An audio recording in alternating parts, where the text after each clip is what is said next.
नमस्कार everyone, hope you all are fine. आज जो हम करने वाले हैं वो TGT, PGT, KVS, NVS tier 1 के लिए मोस्ट इंपॉर्टेंट टॉपिक्स है, जहां हर टॉपिक से मैंने 5-5, 10-10 क्वेश्चन रेज किए हैं ताकि आप, क्योंकि केवीएस इन टॉपिकों से ज़्यादा क्वेश्चन रेज करता है एग्जाम में, आपका लास्ट मिनट रिवीजन है, उसमें आप बिल्कुल टेंशन फ्री होके एक बार इन टॉपिकों पर फोकस करना। मेरे कहने से इतना कहना मान लेना।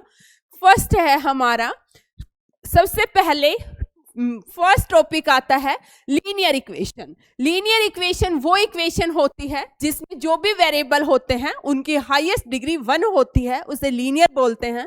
हमारे पास क्या होगा इस केस में, इस तरीके से दो इक्वेशन होगी, a1x plus b1y plus c1 equal to 0, a2x plus b2y plus c2 equal to 0।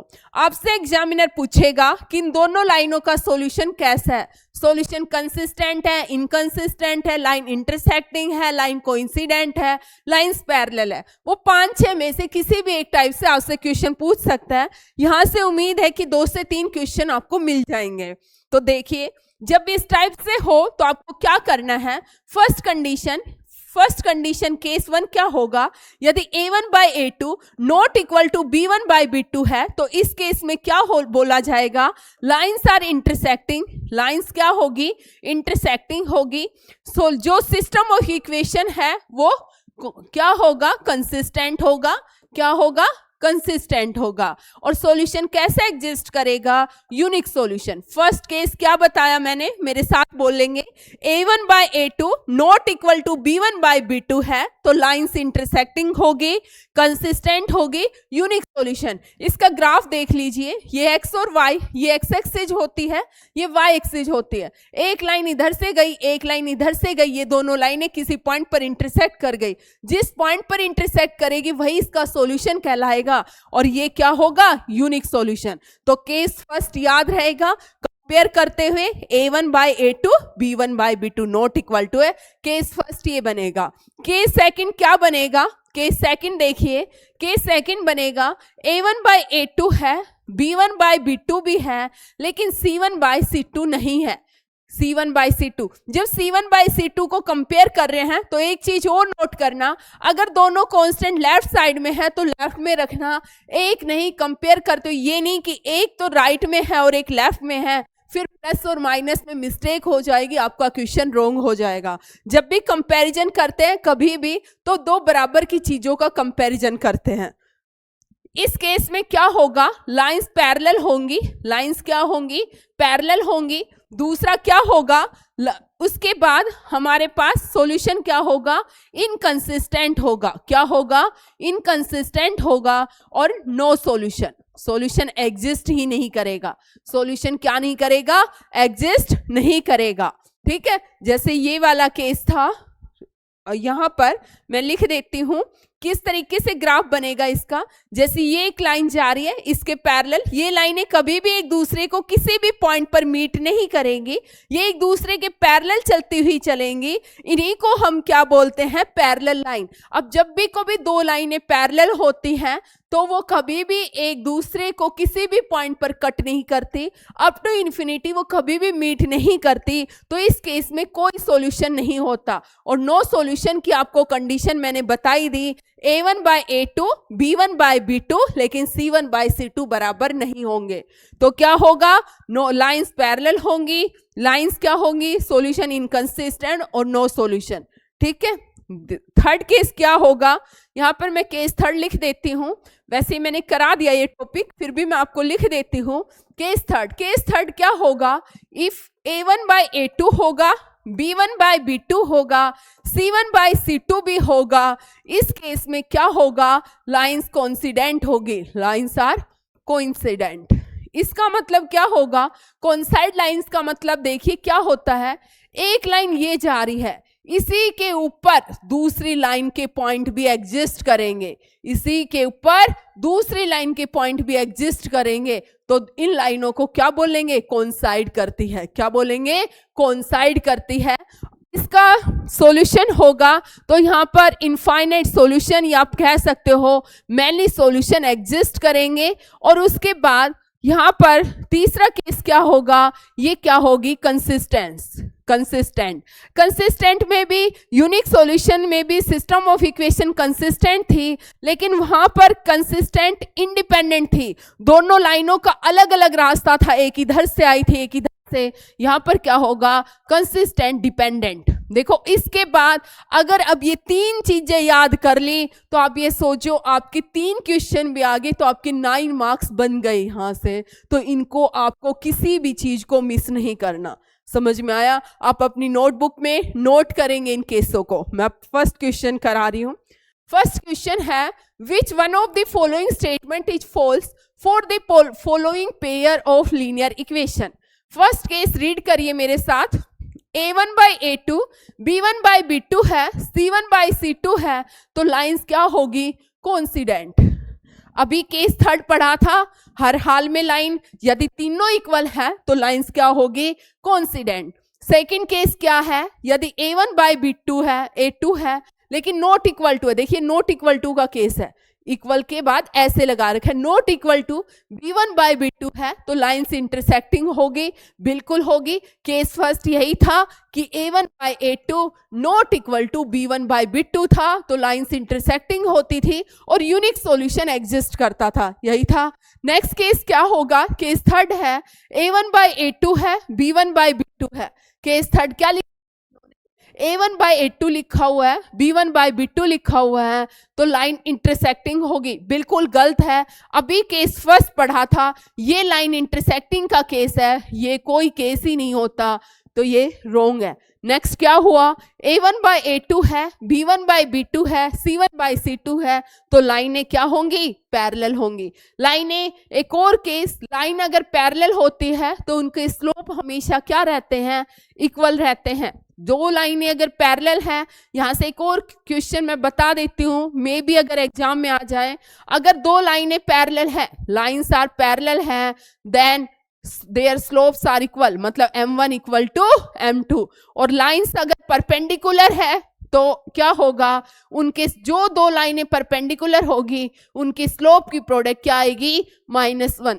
यहाँ पर मैं कुछ भी एक्स्ट्रा नहीं बता रही, हो सकता है किसी को लग रहा होगा कितना लेवल हाई क्यों कर रखा है, पर मैं वही बता रही हूँ जो आपको सिलेबस में गिवन है। मेरा काम है कि मैं आपसे ये नहीं कह सकती इसे मत करिए, आप देखो ना देखो, मैं आपकी जबरदस्ती नहीं बोल सकती कि आप देखिए। अगर आपको थोड़ा सा भी लगे कि हाँ मुझे देखना चाहिए तो प्लीज देख लेना, क्योंकि मुझे लगता है कि हमें 100% रेडी होके जाना चाहिए। यहां पर देखिए, द पेयर ऑफ इक्वेशन है y0 एंड y5 है सॉल्यूशन। y0 और y5 आपके पास है। अगर आप ग्राफ को बनाना जानते हैं, देखिए ये x होता है, ये 0 1 2 3, इधर y होता है y0, यहाँ पर y0 होगा, ये y0 है, ये y1 है, y2 है, 3 4 और ये y5 मान लीजिए। y इक्वल टू 5 की लाइन ऐसे एक हॉरिजॉन्टल लाइन आएगी और y इक्वल टू 0 की लाइन ये खुद ही एक हॉरिजॉन्टल लाइन है। दोनों लाइनें एक दूसरे के पैरेलल चलेंगी, ना ये कभी इससे मिलने जाएगी ना वो कभी इससे मिलने आएगी। जब दो लाइन, क्या कह रहा है इस क्वेश्चन में, वो कह रहा है द सिस्टम ऑफ इक्वेशन है 2x plus Y equal to 5 है, x minus 3y equal to -1 है, 3x plus 4y equal to k है, ये कंसिस्टेंट है, तो k किसके इक्वल आएगा। देखिए जब हम कंसिस्टेंसी पढ़ते हैं तो हमारे माइंड में एकदम से दो बातें क्लिक करती हैं, या तो कंसिस्टेंट डिपेंडेंट होगा या कंसिस्टेंट इंडिपेंडेंट होगा। लेकिन कंसिस्टेंट का मतलब लाइनें कहीं ना कहीं आपस में क्या होगी, मीट जरूर करेगी। लाइनें या तो इस तरीके से होंगी या लाइनें इस तरीके से होंगी, एक के ऊपर दूसरी, है ना, यही केस हो सकता है। इसका मतलब इन लाइनों का जो सॉल्यूशन है, जब तीन लाइनें की कंसिस्टेंसी की बात कर रहा है तो तीनों लाइनें कहीं ना कहीं आपस में मिलेंगी। आपस में मिलने का मतलब ये उनका कोई ना कोई पॉइंट कॉमन जरूर होगा उन तीनों का। जब जितनी भी लाइनें हैं अगर वो कंसिस्टेंट है तो वहां से हमें पता चलेगा कि उन सभी लाइनों में कोई ना कोई कॉमन पॉइंट x और y की वैल्यू ऐसी है जो तीनों इक्वेशनों को सेटिस्फाई करती है। यहां से मैं पहले दो इक्वेशन से x और y की वैल्यू निकाल लेती हूं। यहाँ पर x minus 3y equal to -1, मैं इसको 2 से मल्टीप्लाई करती हूँ, ये -2 आ जाता है। जब मैं इसे सोल्व करती हूँ, ये आएगा मेरा 7y = 7, y 1 आया। जैसे ही y 1 आया तो x मेरा 2 आएगा। देखिए 4 आ जाएगा, 2x = 4, x 2 आया। हमारा कोऑर्डिनेट क्या आएगा? 2,1। हमारा कोऑर्डिनेट क्या आ जाएगा? 2,1। इसका मतलब हर हाल में जो 2,1 है हमारी थर्ड इक्वेशन है 3x + 4y = k, इसको भी सेटिस्फाई करेगा। आप x की जगह 2 रखिए +4, y की जगह 1 रखिए = k। यहाँ पर 6 + 4 = k आएगा और k यहाँ से 10 आएगा। ठीक है, आपका फोर्थ ऑप्शन करेक्ट हो जाएगा। समझ में आया? तो अब आपके माइंड में जब भी कंसिस्टेंट वर्ड आ जाए, कितने इक्वेशन है, इसका मतलब उन सब इक्वेशनों का कोई ना कोई एक पॉइंट हर हाल में ऐसा होगा जो कॉमन सेटिस्फाई करेगा सबको। नेक्स्ट देखिए, ए टोटल ऑफ, ये मैंने बीच में इसलिए डाल दिया क्योंकि ऐसा क्वेश्चन मैंने कराया नहीं। मैंने सोचा कभी बाय द वे अगर कॉइन का आ जाए, वरना ये टॉपिक से कोई रिलेटेड नहीं है। 324 कॉइन है, 20 पैसे और 25 पैसे के हैं। Make a sum of ₹71। यहाँ पर बस इसलिए ये जो भी यूनिट है, अगर ये पैसे पैसे है तो जो टोटल यूनिट है उसको भी आप पहले पैसे में कन्वर्ट करिए। कैसे करेंगे? आपने कहा कि 20 पैसे के x कॉइन मान लिए, 25 पैसे के y कॉइन है। अगर मैं देखूं तो उनके पास टोटल है 324।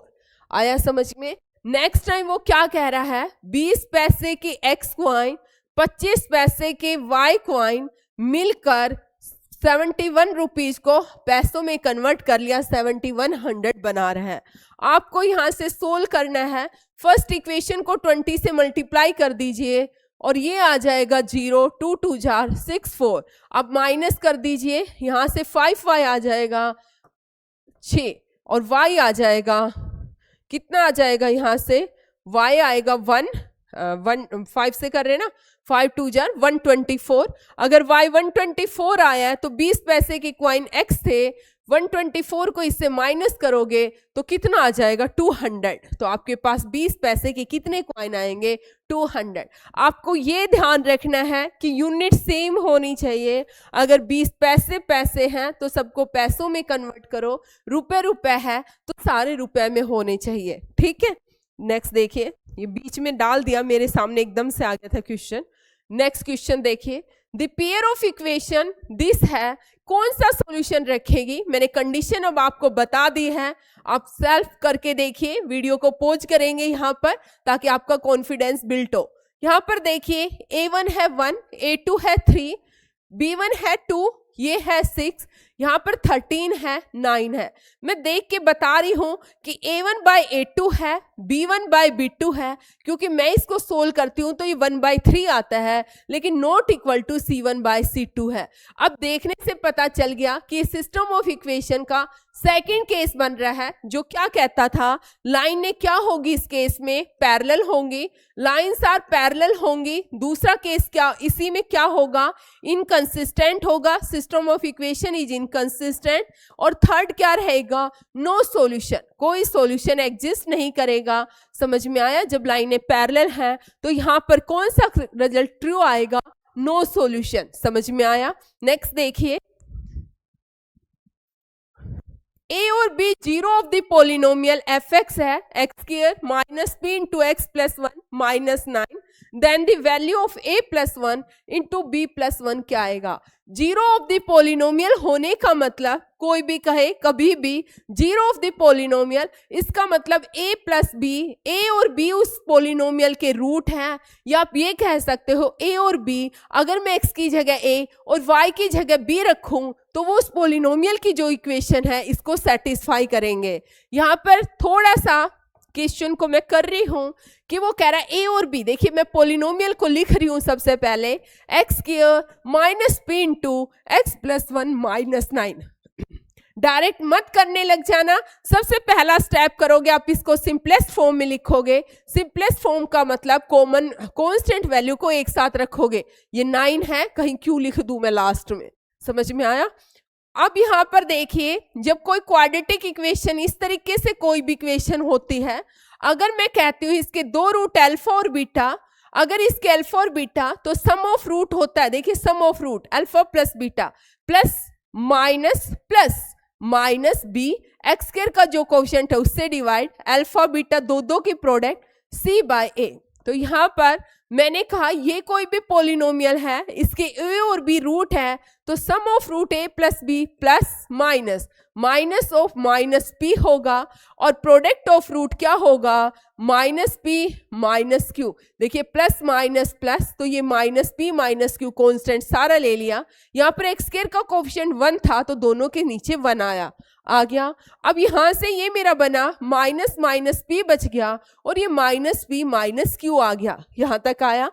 मुझे निकालना है a plus 1 into B plus 1। कैसे निकालेंगे, a को b के साथ A B plus A plus B plus 1। यहां पर आएगा ए बी की वैल्यू मैं रखती हूं माइनस पी, ये क्यू ही लिख देती हूं, minus P minus 9, a plus B है p प्लस 1, p से p मेरा कैंसिल हो जाएगा, -9 प्लस 1 -8 मेरा आंसर आ जाएगा। समझ में आया, -8 मेरा आंसर आ जाएगा। तो आपको समझना है कि जीरोज का मतलब होता क्या है। क्वेश्चन एग्जामिनर पूछ सकता है आपसे कि मोनिक पॉलिनोमियल क्या होगा, जिस पॉलिनोमियल में सिर्फ एक ही टर्म होगी, चाहे वो 2x स्क्वायर हो चाहे 3x स्क्वायर हो। जैसे ये आ गई 2x स्क्वायर, ठीक है, या फिर ये आ गई 9x, या फिर ये आ गई 6, जिसमें सिर्फ एक ही नंबर ऑफ टर्म हो उसे मोनोनोमियल्स बोलते हैं। बायोनोमियल जिसमें 2 नंबर ऑफ टर्म हो, जैसे 3x प्लस 5 होगी, ये बायोनोमियल बोला जाएगा। 6x स्क्वायर प्लस 9x होगी, 2 नंबर ऑफ टर्म है, कितने डिग्री की है उससे कोई मतलब नहीं, बस नंबर ऑफ टर्म 2 होनी चाहिए। उसके बाद ट्राइनोमियल जिसमें 3 नंबर ऑफ टर्म हो गई, जैसे x क्यूब हो गया, 5x स्क्वायर हो गया प्लस 6 हो गया, ये ट्राइनोमियल। पॉलिनोमियल जिसके अंदर 3 से ज्यादा टर्म है वो हमारा क्या बोला जाएगा, पॉलिनोमियल। अब उसके बाद हमारा रहता है, ये तो नंबर ऑफ टर्म्स के हिसाब से किसी पॉलिनोमियल में 1 टर्म है, 2 टर्म है, 3 टर्म है। उसके बाद डिग्री ऑफ पॉलिनोमियल के हिसाब से अगर किसी पॉलिनोमियल कांस्टेंट है, जैसे 6 है और कोई टर्म है ही नहीं, तो कांस्टेंट पॉलिनोमियल बोला जाएगा। अगर एक ही टर्म है, जैसे 2x प्लस 3 है, डिग्री x की जो भी वेरिएबल है उसकी डिग्री 1 है, तो लीनियर बोलेंगे। अगर जैसे ये है 2x square plus 3x plus 5 है, x की 2 डिग्री है, तो क्वाड्रेटिक बोलेंगे। अगर 3 डिग्री है, जैसे ax cube plus bx square plus cx plus d, तो इसे क्यूबिक बोलेंगे, ठीक है। और 4 है तो क्वार्टिक बोलेंगे। समझ में आया, 4 है किसी पॉलिनोमियल में तो क्वार्टिक बोलेंगे। एक पॉलिनोमियल के अंदर पॉलिनोमियल तभी डिफाइन होगा जब जो भी वैल्यू होगी वो नॉन नेगेटिव इंटीजर होगी। नॉन नेगेटिव जो भी वेरिएबल होगी उसकी पावर नॉन नेगेटिव इंटीजर होगी। नॉन नेगेटिव इंटीजर का मतलब x, जो भी वेरिएबल x है, y है, उसकी पावर 0, 1, 2, 3, 4, 5, 6 इस तरीके से हो सकती है। इसके अलावा अगर कोई फ्रैक्शनल है, कोई नेगेटिव है, तो वो पॉलिनोमियल डिफाइन नहीं होगा। आपसे एग्जामिनर पूछ सकता है क्या एक पॉलिनोमियल डिफाइन है या नहीं है, तो आपको जैसे वो पूछ ले √x प्लस 3 क्या एक पॉलिनोमियल है, बिल्कुल नहीं है। अगर वो पूछ ले x square plus 3x by 2x ये एक पॉलिनोमियल है। आप सेपरेट करके देखेंगे, जब तक डिनोमिनेटर में x रहेगा तब तक पॉलिनोमियल नहीं रहेगा, लेकिन जब मैं करती हूं तो ये x/2 आता है, ये 3/2। x की हाईएस्ट डिग्री 1 आती है और यहाँ पर कोई भी फ्रैक्शनल पार्ट नहीं है, कोई नेगेटिव भी नहीं है वेरिएबल की पावर, तो ये पॉलिनोमियल है। समझ में आया, तो कब पॉलिनोमियल होगा कब पॉलिनोमियल नहीं होगा ये भी आप समझ लेना। नेक्स्ट उसके बाद होता है मोनिक पॉलिनोमियल। कोई भी पॉलिनोमियल मोनिक कब होगा, जब जो भी पॉलिनोमियल है, ये स्टेट में क्वेश्चन पूछा जा चुका है, आगे कुछ भी हो, bx स्क्वायर हो, cx हो, d हो, कुछ भी हो, लेकिन जो x की हाईएस्ट डिग्री 3 है, इसका जो कोफिशिएंट 1 है, इसका कोफिशिएंट 1 होना चाहिए। अगर इसका कोफिशिएंट 1 के अलावा कुछ और है तो कभी भी मोनिक पॉलिनोमियल नहीं होगा। तो मोनिक पॉलिनोमियल की डेफिनेशन यही होती है, degree of the highest degree term, degree नहीं आएगा यहाँ पर, कोफिशिएंट ऑफ, यह मिस्टेक कर रखी है, क्या आएगा यहाँ पर, coefficient of the highest degree term is 1, ठीक है, कोफिशिएंट 1 होना चाहिए, डिग्री कुछ भी हो सकती है, 4, 5, 10, 20, 100 कुछ भी हो सकती है, समझ में आया। फ्री के मार्क्स है, सिर्फ एक बार, ना हो सके वीडियो को 2x स्पीड पे करके 1-2 बार रिवाइज कर लेना, ठीक है। एक ये वाला, एक सीरीज नंबर 10 जो मैंने कराई है जिसमें मेंसुरेशन, ट्रेपीजियम और रोम्बस, पैरेललोग्राम सारे क्वेश्चन मैंने कराया वो, और कल ये जो मैंने 2 मैराथन कराई है इनको जरूर करके जाना, last minute revision. Homogeneous polynomial वो पॉलिनोमियल होता है जिसके अंदर आपकी डिग्री सेम होती है, जैसे ये हो गया x² + xy + y², पूरे पॉलिनोमियल के अंदर डिग्री सेम है, 2 है, 1 और 1 2 है, 2 है।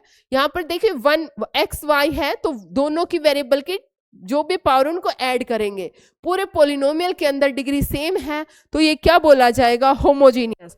इरिड्यूसिबल पॉलिनोमियल जैसे x² + 5 है, इसके फैक्टर नहीं हो पाएंगे, इसके कोई फैक्टर नहीं होते, तो इसको क्या बोलते हैं, इरिड्यूसिबल पॉलिनोमियल। समझ में आया। नेक्स्ट देखिए,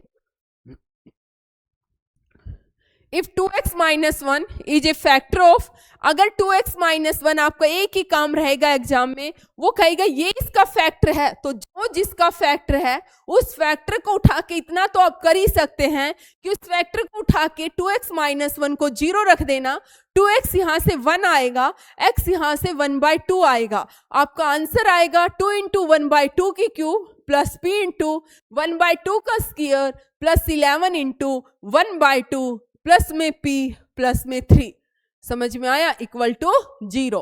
यहाँ पर 2 × 1/8 आएगा, यहाँ पर p × 1/4 आएगा, यहाँ पर 11/2 आएगा, यहाँ पर p आएगा, प्लस में 3 आएगा, इक्वल टू 0। ये 2 से 4 आएगा, 1/4 प्लस p/4 प्लस 11/2 प्लस में p प्लस 3 इक्वल टू 0। आप यहाँ से p की वैल्यू को फाइंड आउट कर सकते हैं। आया समझ में, एलसीएम लेके p की वैल्यू को फाइंड आउट कर सकते हैं, 4 से मल्टीप्लाई कर देंगे ना सारी को, आ जाएगा। नेक्स्ट देखिए, 10 of the quadratic polynomial, quadratic polynomial जिसमें x की हाईएस्ट डिग्री 2 होती है उसे क्वाड्रेटिक पॉलिनोमियल बोलते हैं। जैसे क्वाड्रेटिक इक्वेशन होती है, इक्वेशन और पॉलिनोमियल में क्या डिफरेंस रहता है, अगर आपके माइंड में क्वेश्चन रेज है, पॉलिनोमियल है तो यहाँ पर देखिए इक्वल टू 0 नहीं लगा हुआ, लेकिन जैसे क्वाड्रेटिक इक्वेशन बनेगी अब इक्वल टू, अगर आपका खाली f(x) लिखा है तब तक ये एक पॉलिनोमियल है, लेकिन जैसे ही f(x) इक्वल टू 0 लिख जाएगा अब ये एक इक्वेशन बन जाएगी। समझ में आया। तो यहाँ पर क्या है मेरे पास, x² + 3x + k, कोई क्वाड्रेटिक पॉलिनोमियल दे रखा है, इसकी 102 है। 102 होने का मतलब अगर मैं x की जगह 2 रखूंगी तो इस इक्वेशन को सेटिस्फाई करेगा। 4 3 2 6 plus k equal to 0, k क्या आएगा यहाँ से -10, k क्या आएगा यहाँ से -10। समझ में आया। नेक्स्ट देखिए, सेकंड ऑप्शन हमारा करेक्ट है। The necessary condition for indices of x, किसी भी पॉलिनोमियल में क्या होनी चाहिए, नॉन नेगेटिव इंटीजर। फर्स्ट वाली कंडीशन ट्रू होगी, क्या होना चाहिए, नॉन नेगेटिव इंटीजर। क्या होना चाहिए, नॉन नेगेटिव इंटीजर। समझ में आया। नेक्स्ट देखिए आप, नेक्स्ट में क्या करेंगे, हमारा ग्राफ। ये ग्राफ को ध्यान रखना, क्या करते हैं ग्राफ के अंदर मैं बताती हूं। आपके पास कोई लाइन रहेगी, वो स्टेटमेंट में मेंशन करेगा कि ये लाइन है, ये y एक्सिस को किस पॉइंट पर cut, y axis at the point. जब भी कोई लाइन y एक्सिस को कट करेगी, ये लाइन कहीं से चल के आ रही है, जब ये इस पॉइंट पर y एक्सिस को कट करेगी, इस पॉइंट पे देखो x तो 0 है, x क्या होगा, 0 होगा, y की वैल्यू जो होगी हम निकाल देंगे। तो हमारा काम क्या होगा, जब भी कोई लाइन y एक्सिस को कट करेगी x 0 होगा, जब भी कोई लाइन कहीं से चल के आए वो x को कट करेगी तो यहाँ पर y 0 होगा। समझ में आया। तो आपने क्या करना है, x की जगह 0 रखेंगे, 3y इक्वल टू 8, y क्या आएगा आपका 8/3, y क्या आएगा आपका 8/3। x कोऑर्डिनेट, x की जो वैल्यू है उसे एब्सिसा बोलते हैं। एग्जामिनर पूछ सकता है, find the abscissa of this equation if y ordinate is 2 times 3 times, तो आपको ध्यान रखना है एब्सिसा का मतलब x की कोऑर्डिनेट की वैल्यू और ऑर्डिनेट मींस y कोऑर्डिनेट की वैल्यू। समझ में आएगा क्या बताया मैंने? एब्सिसा मींस क्या होगा? एब्सिसा मींस क्या होगा? x कोऑर्डिनेट आपके पास, और उसके बाद ऑर्डिनेट मींस y कोऑर्डिनेट की वैल्यू वो आपसे पूछना चाह रहा है। आ गया ध्यान? नोट कर लेना इस रिजल्ट को। नेक्स्ट देखिए आप, नेक्स्ट में क्या होगा, तो इसका आंसर क्या आएगा? 0,8/3। क्या आएगा? 0,8/3। फोर्थ वन इसका करेक्ट होगा। नेक्स्ट देखिए, नेक्स्ट में क्या कह रहा है वो, if the point 2k - 3, k + 1 lies on the linear equation 2x - 3y + 12 = 0, then the value of k क्या आएगी? यहां पर देखना कैसे करेंगे। यदि ये पॉइंट किसी लीनियर इक्वेशन पर लाई करते हैं तो इसका मतलब x की जगह 2k - 3 होगा, -3, y की जगह क्या होगा? k + 1 + 12 = 0। अगर ये पॉइंट इस इक्वेशन पर लाई करते हैं, इसका मतलब है कहीं ना कहीं x और y की वैल्यू उस इक्वेशन की को सेटिस्फाई करती है। सेटिस्फाई करने का मतलब x की जगह वो वैल्यू रख दो। यहां पर देखिए 4k - 6 - 3k - 3 + 12 = 0।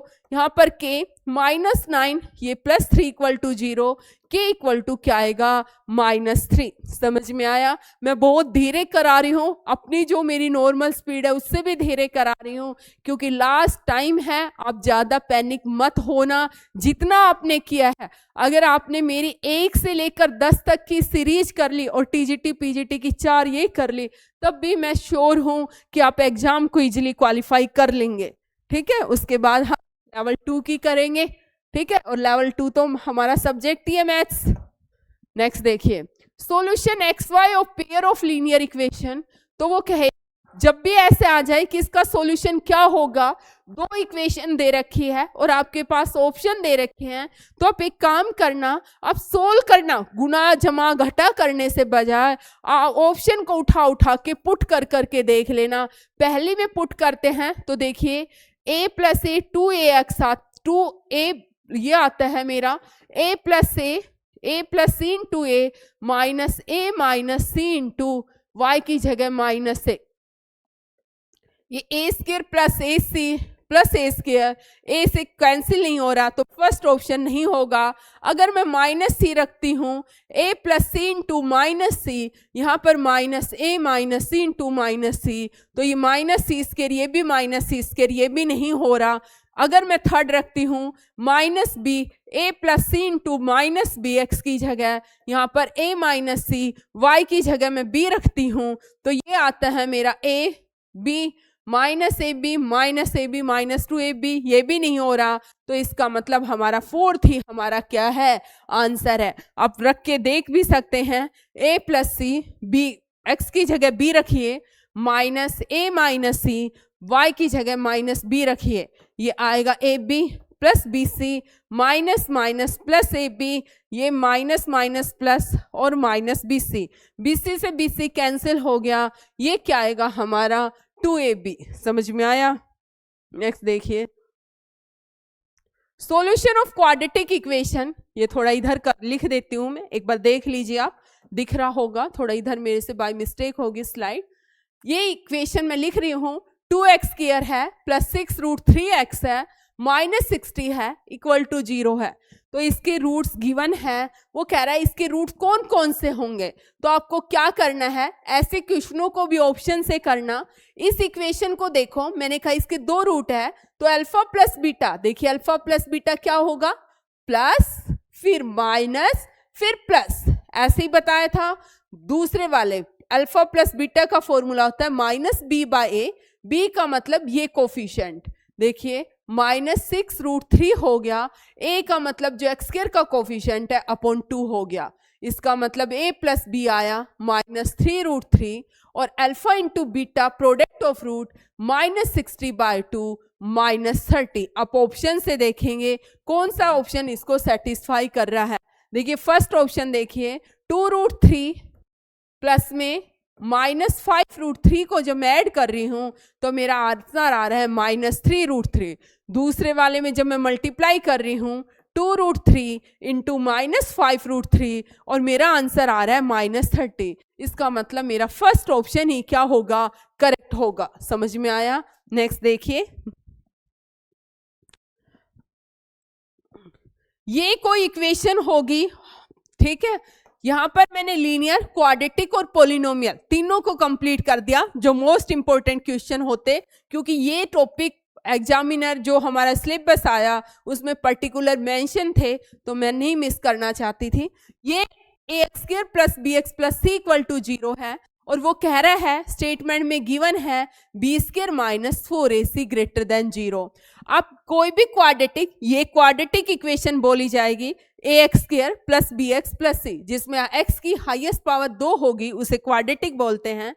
इसमें एक रूल होता है, d निकालते हैं। d का मतलब होता है b² - 4ac > अगर ये ग्रेटर देन डी निकाला आपने तो हम केस बनाते हैं। केस फर्स्ट क्या होता है हमारा, आप देखिए, इफ डी ग्रेटर देन 0 है तो रूट्स क्या होंगे, रियल होंगे, रूट्स आर रियल, ठीक है। अगर डी, केस सेकंड बनेगा, अगर डी मेरा 0 है, डी का मतलब b² माइनस, तो रूट्स क्या होंगे मेरे, इक्वल। यहां से आपसे क्वेश्चन पूछा जा सकता है। केस थर्ड क्या बनेगा मेरा, यदि डी लेस देन 0 है तो रूट्स क्या होंगे, इमेजनरी, रूट्स क्या होंगे हमारे, इमेजनरी। तो आप इसको ध्यान से देखेंगे और समझेंगे, ठीक है। रूट्स रियल कब होंगे, डी ग्रेटर देन 0 पर। अगर d = 0 है, रूट्स क्या होंगे, इक्वल होंगे। d लेस देन 0 है, रूट्स क्या होंगे, इमेजनरी। आपको याद होगा ना, मैक्स निकालते थे, कौन सा फॉर्मूला लगाते थे अगर फैक्टर मेथड नहीं निकलता था, -b + √b² - 4ac/2a। ये क्या होता था, x की वैल्यू निकालने के लिए अगर फैक्टर नहीं निकलते थे तो क्वाड्रेटिक इक्वेशन को डिस्क्रिमिनेंट मेथड से सोल्व करते थे। इस मेथड का क्या नाम होता था, डिस्क्रिमिनेंट मेथड। समझ में आया, आ गया। नेक्स्ट देखिए, तो यहां पर क्या है, डी ग्रेटर देन 0 है तो रूट्स क्या होंगे, रियल, रूट्स क्या होंगे, रियल होंगे, ठीक है, नोट रियल और अनइक्वल। यहां पर उसने बकायदा, शायद मैंने =0 होगा मे बी, तो रूट्स क्या हो जाएंगे, रियल एंड इक्वल, क्योंकि पर्टिकुलर केस मेंशन नहीं किया, ठीक है। मुझे है नहीं कंफर्म, मैं मैसेज वो कमेंट में पिन अप कर दूंगी इस क्वेश्चन को एक बार। और एक बात भी हो सकता है, जो लास्ट की मैराथन 1 है उसमें मैंने कैलकुलेशन, आप मानोगे मैंने 6 घंटे का 2.5-3 घंटे में कवर कराया था, सुबह सुबह जल्दी। हो सकता है मेरे से कैलकुलेशन में कोई मिस्टेक हो गई हो जल्दबाजी में, तो आप उनको सही कर लेना, आंसर नहीं रटना। यहाँ पर मैं सिर्फ आपको लॉजिक्स बता रही हूँ, सिर्फ आपको जो लॉजिक मैं बता रही हूं, क्योंकि मैं ये नहीं कह रही कि जो क्वेश्चन मैंने लिखा वही क्वेश्चन आएगा। समझ में आया? फर्स्ट केस क्या है, if the quadratic equation x² + 4x + k = 0 है, रियल रूट है। अगर रूट्स रियल हैं तो क्या होगा, रूट्स रियल होंगे तो आपको क्या निकालना पड़ेगा, इसका डिस्क्रिमिनेंट निकालना पड़ेगा। डिस्क्रिमिनेंट क्या होगा, b² - 4ac और > 0 होगा। यहां पर देखिए b² कितना है, 4 का स्क्वायर है, -4, a की जगह 1 है, c की जगह k है, ये आएगा 16 - 4k > 0 = 0। 16 > 4 क्या आएगा, 4 > k, दैट इज हम ये भी कह सकते हैं k < 4। तो हमारा केस क्या बनेगा, देखिए 4 k से बड़ा है, k की साइड छोटे वाला फेस है ना, तो आपको इसमें पजल मत होना। इसका मतलब ये है k < 4। कभी आप जल्दबाजी में > 4 पर टिक मत लगा के आ जाना। नेक्स्ट देखिए, which term of the AP, वो क्या कहेगा, 24, 21, 18 अप टू सो ऑन चल रही है, is the first negative term. First, इस सीरीज को जब मैं फॉलो करती हूं तो फर्स्ट नेगेटिव टर्म कौन सी आएगी, आप ध्यान रखना, सीक्वेंस के एलिमेंट कोमा से सेपरेट होते हैं, और जब सीक्वेंस के एलिमेंट ही कनेक्ट हो जाते हैं प्लस या माइनस साइन के साथ तो उनको सीरीज बोल देते हैं। जैसे ये लिख दिए 24, 21 प्लस 18, तो भी सीरीज। तो इस सीक्वेंस का फर्स्ट नेगेटिव टर्म कौन सी आएगी? मुझे पता है ये एपी में है, एपी का मतलब 21 माइनस 24 माइनस 3 आ 18। एपी का मतलब होता है कॉमन डिफरेंस सेम होता है। एपी की फुल फॉर्म होती है अर्थमेटिक प्रोग्रेशन। वो कोई भी सीरीज जिसमें कॉमन डिफरेंस सेम होता है उसे हम एपी के अंदर बोलते हैं। तो यहाँ पर क्या करना है, -3 फिर से 15 है -3 एंड सो ऑन चलता हुआ जा रहा है। तो आपको क्या करना है, वो कह रहा है देखिए कहीं ना कहीं 0 आएगा, 0 के बाद जब 3 का डिफरेंस है 12 आएगा, फिर 9 आएगा, फिर 6 आएगा, फिर 3 आएगा, 0 आएगा और फिर -3। अब आपको ये देखना है ये -3 कौन से नंबर की टर्म है। तो आपको क्या देखना है, tn का फॉर्मूला क्या होता था, a + n-1 into D. tn का मतलब होता है nth टर्म। आपके पास nth टर्म आप -3 ले रहे हो, a की जगह 24 है, n-1 है, d की जगह कॉमन डिफरेंस है -3। ये आएगा -27 n-1 -3। यहाँ पर देखिए कैंसिल करते हैं, 9 = n-1 आता है, n = 10। इसका मतलब n जो -3 पहली नेगेटिव टर्म आएगी वो 10th नंबर की टर्म आएगी। समझ में आया? एपी के अंदर ध्यान रखना 2-3 फॉर्मूले nth टर्म का आप लिखिए, a + n-1 इंटू डी। कोई भी सीरीज एपी में तभी होती है जब कॉमन डिफरेंस सेम होता है। एक एसएन का फॉर्मूला होगा n/2 into 2a + n-1 into D. एक अगर लास्ट टर्म गिवन है तो एसएन का फॉर्मूला होगा n/2 इंटू a + l। मैंने एपी और जीपी की एक वीडियो बनाई है, उसमें मैंने एक क्वेश्चन बताया है कि यदि टीपी यहाँ पे था sum of P term is Q है and sum of Q term is P है, तो एस पी प्लस क्यू क्या बताया था, -OP + Q। एक मैंने बताया है कि यदि टी पी क्यू है, टी क्यू पी है, तो टी + पी क्यू क्या होगा। तो आपको ये दोनों, ये एस पी क्यू और टी पी क्यू वाला क्वेश्चन मोस्ट इंपॉर्टेंट है, एक रिजल्ट डायरेक्ट याद कर लेना, ठीक है।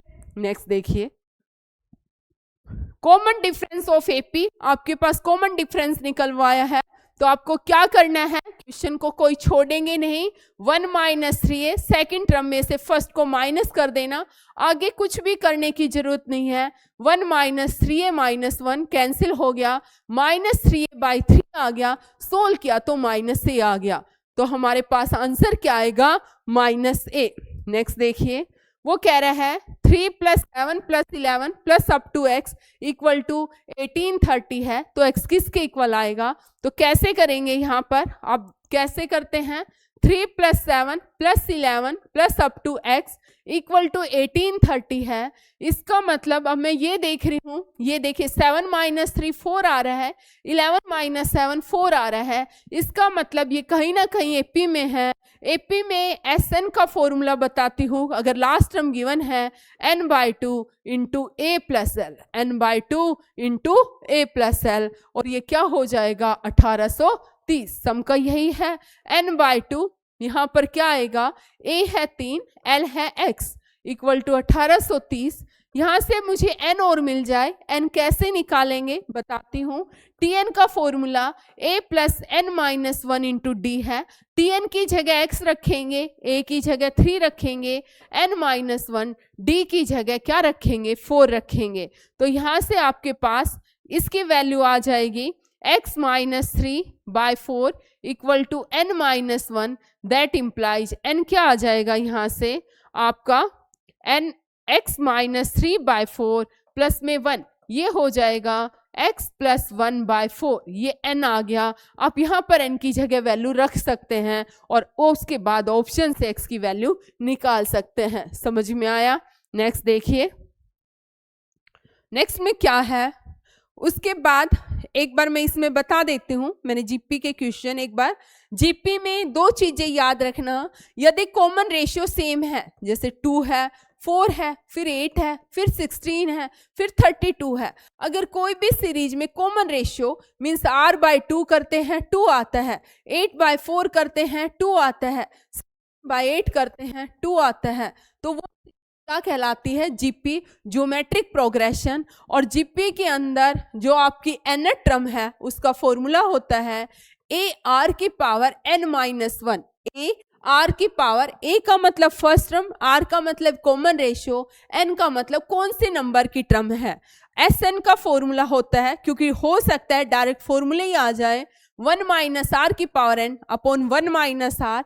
ये वाला फॉर्मूला तब यूज होता है यदि आर लेस देन 1 हो, क्योंकि ये फॉर्मूला आ सकता है, या फिर ए इंटू आर की power N minus 1 by R minus 1। ये तब यूज होता है यदि आर ग्रेटर देन 1 हो।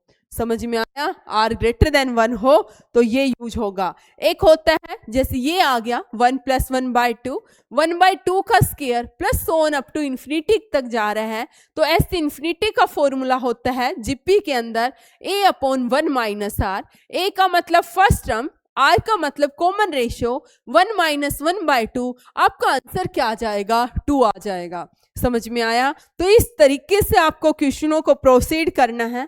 उसके बाद मैं एक बार प्रोबेबिलिटी और करवा देती हूँ आपको, क्योंकि प्रोबेबिलिटी काफी इजी टॉपिक है। और एक बार आपको ये याद हो गया, एक कॉइन होता है, उसके 2 केस होते हैं। टोटल एग्जॉस्टिव केस का मतलब क्या रहता है कि आपके पास पॉसिबिलिटी कितनी है। देखो, किसी भी इवेंट की आपको प्रोबेबिलिटी निकालनी है तो उसका फॉर्मूला होता है एग्जॉस्टिव केस कितने हैं, एग्जॉस्टिव केस कितने हैं अपॉन में फेवरेबल केस कितने हैं, अपॉन में फेवरेबल केस कितने हैं। यही क्या होता है? फेवरेबल का मतलब जैसे आपने कोई एक कॉइन को उछाला, हेड या टॉस आएगा, हेड या टेल आएगा, हेड या टेल आया, आपको हेड चाहिए तो आपका फेवरेबल केस हेड और टेल में से एक है हेड, तो फेवरेबल एक हुआ, और एग्जॉस्टिव केस 2 पॉसिबिलिटी है तो 1/2 आ गई। अब कोई भी डाई को रोल करेंगे तो उसके एग्जॉस्टिव केस कितने आएंगे? 6 आएंगे। अगर 2 कॉइन को टॉस करते हैं तो 2 की पावर 2। टोटल एग्जॉस्टिव, अगर n कॉइन को टॉस करते हैं तो टोटल एग्जॉस्टिव केस आते हैं 2 की पावर n। ऐसे ही एक डाई को टॉस करेंगे 6 आएंगे, n डाई को टॉस करेंगे टोटल एग्जॉस्टिव केस 6 की पावर n आएंगे।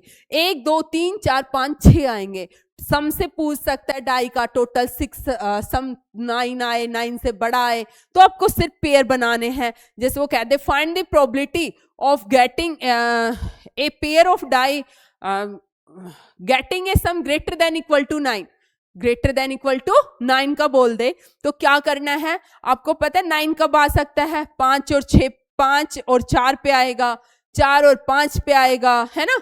ऐसे केस बनाने हैं, 5 और 6 पे आएगा, 6 और 5 पे आएगा, 6 आएगा, ठीक है। ऐसे केस आपके बन जाएंगे। और टोटल कितने 5, 1 2 3 4 5 केस आए, और एग्जॉस्टिव केस 2 डाई लिए तो 5/36। ये करने का आपका तरीका है। मैं कार्ड का बता देती हूँ क्योंकि इसमें भूल जाते हैं। आप इस चार्ट को एक बार अच्छे से पढ़ेंगे, मेरे कहने से प्लीज एक बार रीड आउट जरूर कर लेना। क्या हो, मैं इसको सेट,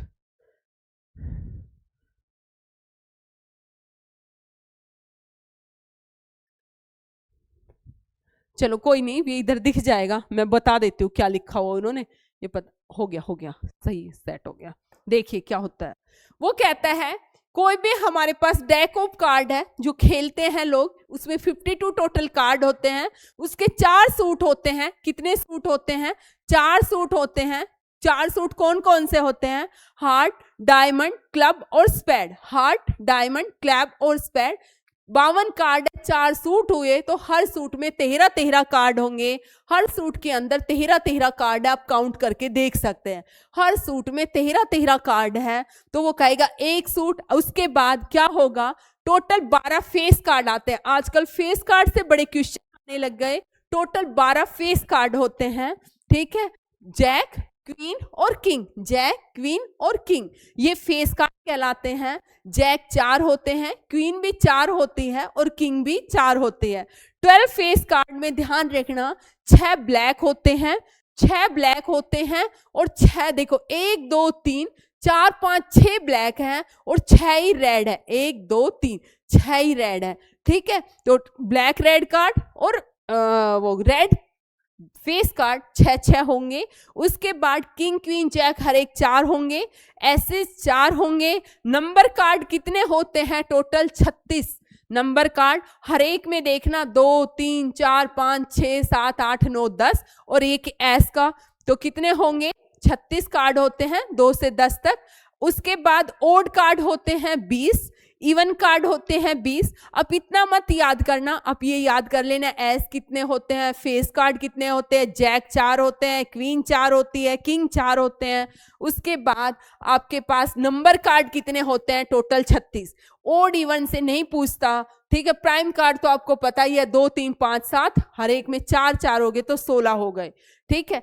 टोटल देखिए 52 कार्ड होते हैं, इसमें से 12 फेस कार्ड हो गए, तो कहीं फेस कार्ड ना होना तो 40 ऐसे होंगे जो फेस कार्ड नहीं होंगे।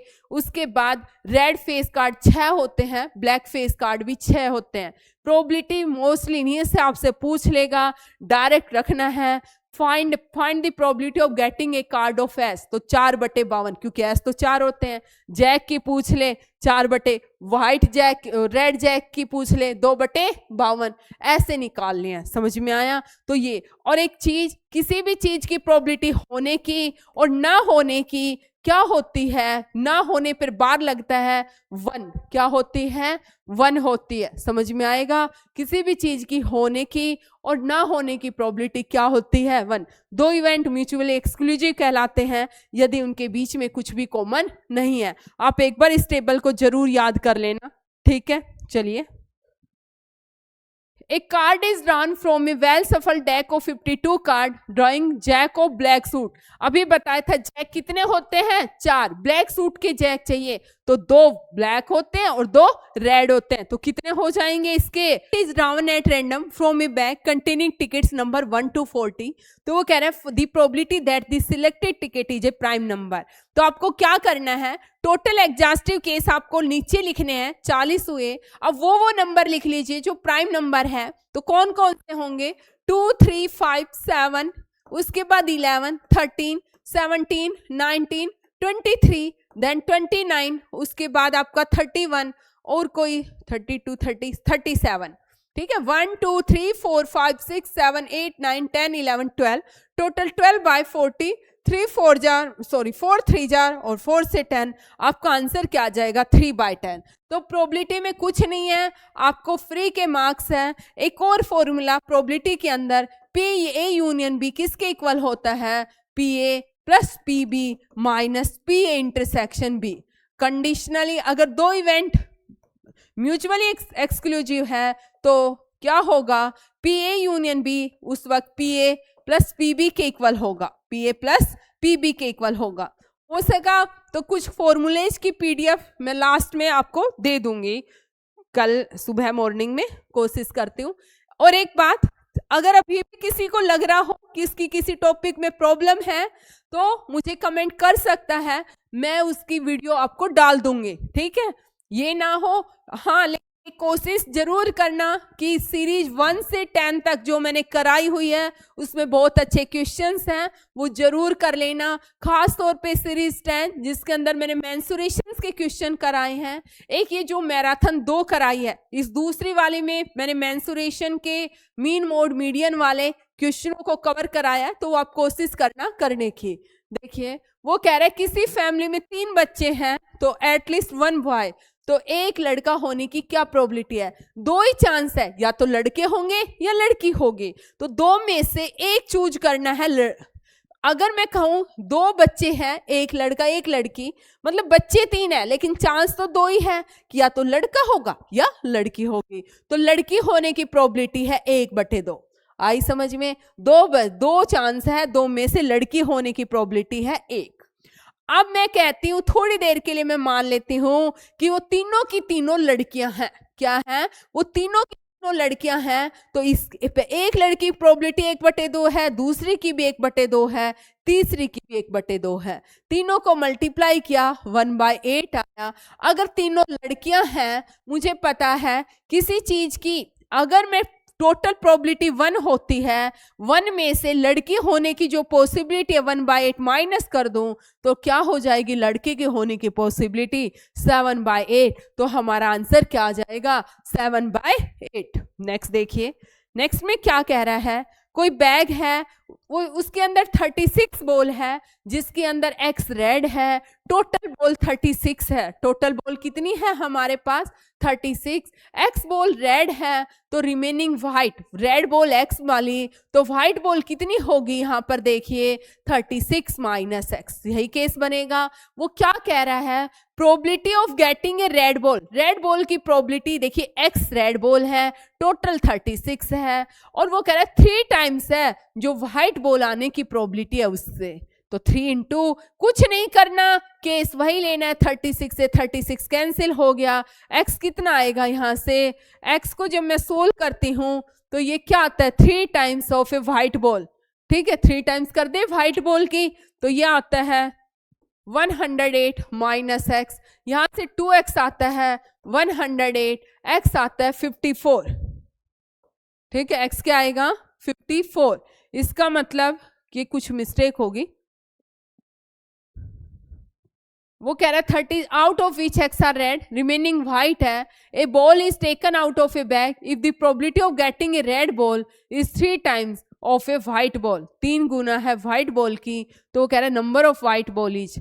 तो यहां पर जब मैं सोल्व करती हूं 10 8 माइनस 3x, हाँ यहां पर क्या आएगा? माइनस 3x आएगा, और ये मेरा बन जाएगा 4x इक्वल टू 108, और यहां से मेरा x बनेगा 4 2 जार 8, 4 7 जार 28, x क्या आया मेरा? 27। उसके बाद अगर x 27 है तो 36 में से क्या आगे हमारे पास? कौन से बॉल पूछी थी उसने? White ball. 36 में से 26 माइनस कर 7 माइनस कर दिया, 9 आया। देखिए कई बार मैं यहाँ पर पजल हो गई कि मैंने सोचा कि x 54 कैसे आ सकता है, 36 तो टोटल बॉल है, लेकिन कैलकुलेशन में क्या हो गई थी? मिस्टेक। तो आप ऐसी मिस्टेक हो जाए तो एक बार रीचेक जरूर कर लिया करो, ठीक है। नेक्स्ट देखिए, कोई बैग है, उसके अंदर कार्ड है 6 से 50 नंबर तक है, तो टोटल नंबर कैसे निकालते हैं? जब 6 to 50 कार्ड है, कोई भी नंबर है, जब हमें इनका टोटल निकालना होता है मोस्टली तो टोटल में मिस्टेक कर देते हैं। देखिए जब आपको पता है दोनों कार्ड इंक्लूड हो रहे हैं, तो 50 माइनस 6 प्लस 1, तो ये कितने कार्ड होंगे? 50 माइनस 6 करते हैं 44 प्लस 1, हमारे पास टोटल कार्ड आए 45 आ गए। अब वो कह रहा है card is drawn at random from the box, कोई कार्ड इनमें से गिर गया रैंडमली, वो प्रोबेबिलिटी बताइए कि जो नंबर गिरा वो परफेक्ट स्क्वायर हो। 6 से 50 तक परफेक्ट स्क्वायर कौन कौन सा आएगा? 6 के बाद आपका आएगा 16, 9 आएगा, 3 का स्क्वायर, 4 का स्क्वायर 25 आएगा, उसके बाद 6 का स्क्वायर 36 आएगा, उसके बाद कोई 7 का स्क्वायर 49 आएगा, उसके आगे 50 को क्रॉस कर जाएंगे। कितने नंबर हुए? 1 2 3 4 5, तो 5 अपॉन टोटल एग्जॉस्टिव केस 45 थे, तो हमारी प्रोबेबिलिटी क्या होगी? 1/9। हमारा यही क्या हो गया? आंसर हो गया। समझ में आया? नेक्स्ट देखिए, कुछ ट्रिग्नोमेट्री के क्वेश्चंस हैं जो मैंने बहुत इजी रखे हैं, आपको याद रखने हैं। जैसे ऐसा क्वेश्चन आ जाए कि 7 tan थीटा इक्वल टू 4 है, 4 है, इसका मतलब tan थीटा को इसको सोल्व करना है, sine theta by cos theta, इसको इस फॉर्म में लिख 7 आपको निकालना है 7 sine theta minus 3 cos theta upon 7 sine theta plus 3 cos theta. अब डायरेक्ट उठा के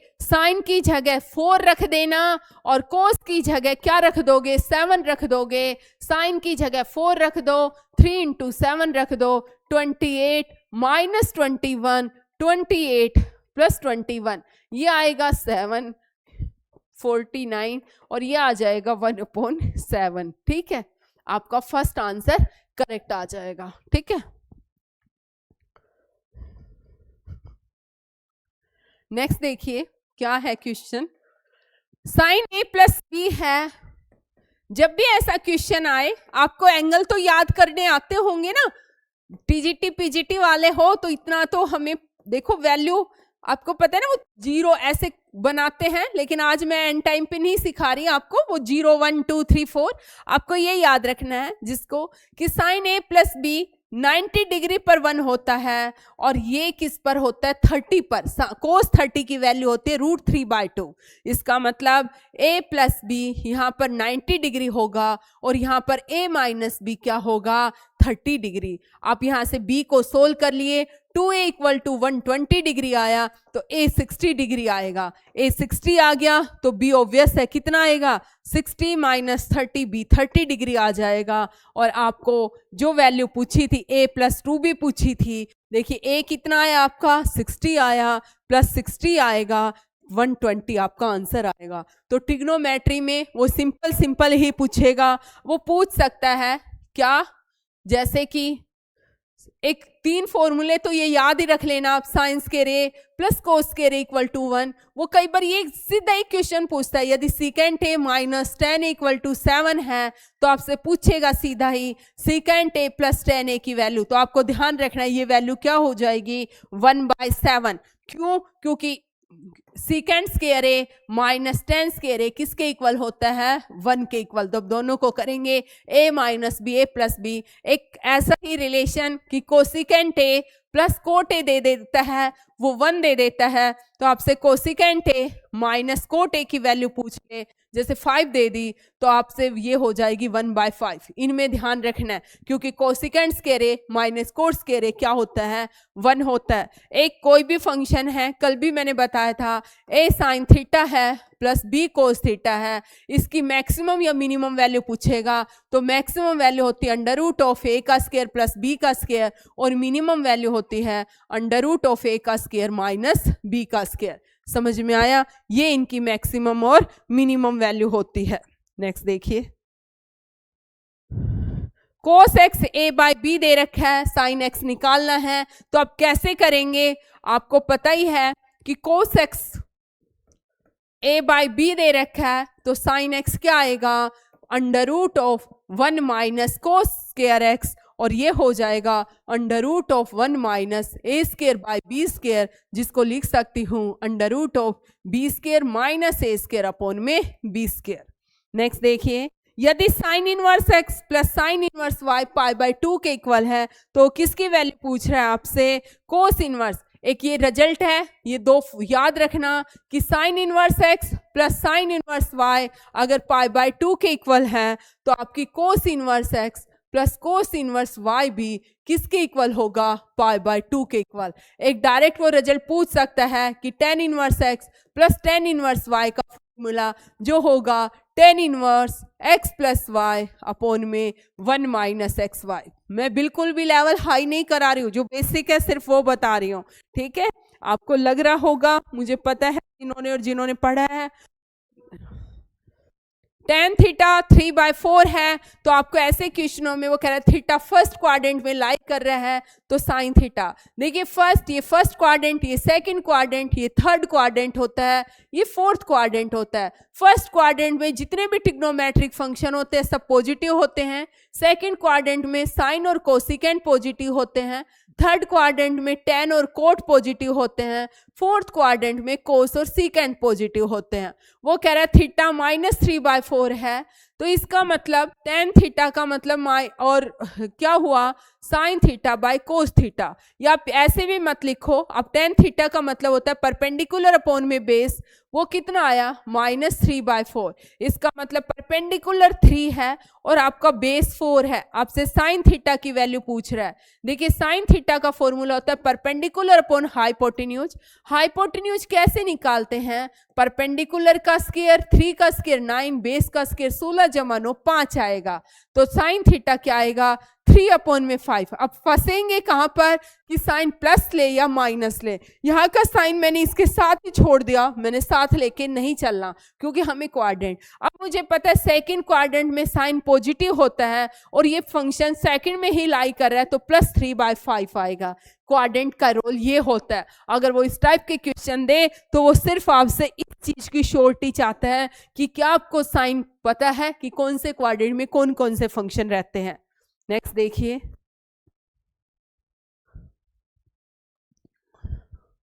वो कह रहा है कोई लैडर है, वो 14 मीटर लंबी है, just reaches the top of A vertical wall. Ladder हमेशा, ये कोई लैडर है, ये ऐसे खड़ी होती है, ठीक है, 14 मीटर लंबी है और टॉप ऑफ द वॉल तक पहुंच जाती है, ये 14 मीटर लंबाई है। If the ladder makes an angle of 60 degree with the wall, wall के साथ वो 60 डिग्री का एंगल बना रही है, ये 90 डिग्री का एंगल बनता है, तो ये कितने डिग्री का एंगल बनेगा? 30 डिग्री का, क्योंकि ट्रायंगल के तीनों एंगल कितने होते हैं? 180 के। ध्यान रखना, वो वॉल के साथ बना रही है तो ये एंगल बनेगा। Then the height of wall पूछी है, हाइट ऑफ वॉल में क्या निकालेंगे? अगर ये 90 डिग्री है तो ये परपेंडिकुलर हुआ, ये बेस हुआ, परपेंडिकुलर हुआ अपॉन बेस हुआ, लेकिन हम क्या लेते हैं? परपेंडिकुलर अपॉन हाइपोटेन्यूज ले लेते हैं, तो एंगल ये वाला यूज होगा, परपेंडिकुलर अपॉन हाइपोटेन्यूज 14 है, परपेंडिकुलर अपॉन हाइपोटेन्यूज किसके इक्वल होगा? देखिए किसके इक्वल होगा परपेंडिकुलर अपॉन हाइपोटेन्यूज? आपको पता ही होगा ना, लाल बटे में कक्का या Pandit Badri Prasad Har Har Bhole, perpendicular upon hypotenuse sine, base upon hypotenuse क्या हो गया? कोस, और perpendicular upon base tan theta. यहाँ पर परपेंडिकुलर अपॉन हाइपोटेन्यूज है तो किसके इक्वल होगा? ये sin 30 के इक्वल होगा। समझ में आया? और sin 30 की वैल्यू कितनी होती है? 1/2, तो p/14 इक्वल टू 1/2 हुआ, तो यहाँ से p क्या आएगा? 7 आएगा। p क्या आएगा हमारा? वो क्या कह रहा है? If the elevation of the sun is 30 then the length of the shadow cast by tower of 150 height is, क्या बनेगी? तो यहाँ पर देखिए आपके पास एलिवेशन ऑफ सन कितना है, कहाँ पे एंगल बनाएगा? यहीं पर बनाएगा। कितने डिग्री का है? 30 डिग्री का है। तो वो कह रहा है लेंथ ऑफ शैडो, शैडो ये पड़ती है, देखिए ये इस तरीके से बनाइए आप सीधा बिल्कुल, ठीक है, ये जो है ना, ये जो लेंथ है, ये इस दीवार की शैडो है ये वाली, और ये सन के साथ कितने डिग्री का एंगल बना रही है? 30 डिग्री का। तो वो पूछ रहा है कि, और टावर की हाइट है 150 फीट, आपसे पूछ रहा है कि लेंथ ऑफ दी शैडो, ये वाली लेंथ पूछ रहा है, ये शैडो की लेंथ, ठीक है, शैडो हमेशा ऐसे पड़ती है, तो क्या आएगा? ये आपको पता है ये परपेंडिकुलर है, ये बेस है, परपेंडिकुलर अपॉन में बेस क्या होता है? परपेंडिकुलर अपॉन बेस, अभी बताया परपेंडिकुलर अपॉन बेस होता है tan थीटा, तो ये क्या हो जाएगा? tan 30। tan 30 की वैल्यू होती है 1/√3, तो ये हो जाएगा आपका 150 अपॉन में बेस इक्वल टू 1/√3। आप √3 को ऊपर ले जाएंगे, b को इधर, तो b क्या आ जाएगा? 150 इंटू √3। समझ में आया? नेक्स्ट देखिए, नेक्स्ट में क्या कह रहा है? Which of the following not a measure of central, central tendency में हम मीन, मोड, मीडियन तीनों को मेजर करते हैं। सेंट्रल टेंडेंसी में हम मीन, मोड, मीडियन को तीनों को मेजर करते हैं, ठीक है, ये स्टैंडर्ड डेविएशन, मीन डेविएशन, इन चीजों को मेजर नहीं करते, तो इसका आंसर क्या आएगा? नन। ठीक है, आपको समझ में आया? क्या आएगा इसका आंसर? नन। ठीक है, ये नन वाला आंसर है। ये हम तीनों को मेजर करते हैं, मीन, मोड, मीडियन को। हम किसको? स्टैंडर्ड डेविएशन, आगे जो ये मीन डेविएशन है इनको मेजर नहीं करते। ठीक है, नेक्स्ट आएगा arithmetic mean of 1 2 3 up to n। Arithmetic mean या सिंपल मीन कैसे निकालते हैं? अर्थमेटिक मीन या सिंपल अप टू n तक निकालना है तो प्लस n तक जाएगा, इनका अपॉन में total number of observation n है, 1 से n तक का फॉर्मूला होता है n इंटू n+1/2 अपॉन में n है ही, n से n कैंसिल हो जाएगा, हमारा आंसर आ जाएगा n+1/2। तो हमारा आंसर क्या होगा? n+1/2। नेक्स्ट देखिए, अर्थमेटिक मीन दे रखा है 10 है। अर्थमेटिक मीन हो या एवरेज हो, सभी को जोड़ देना है।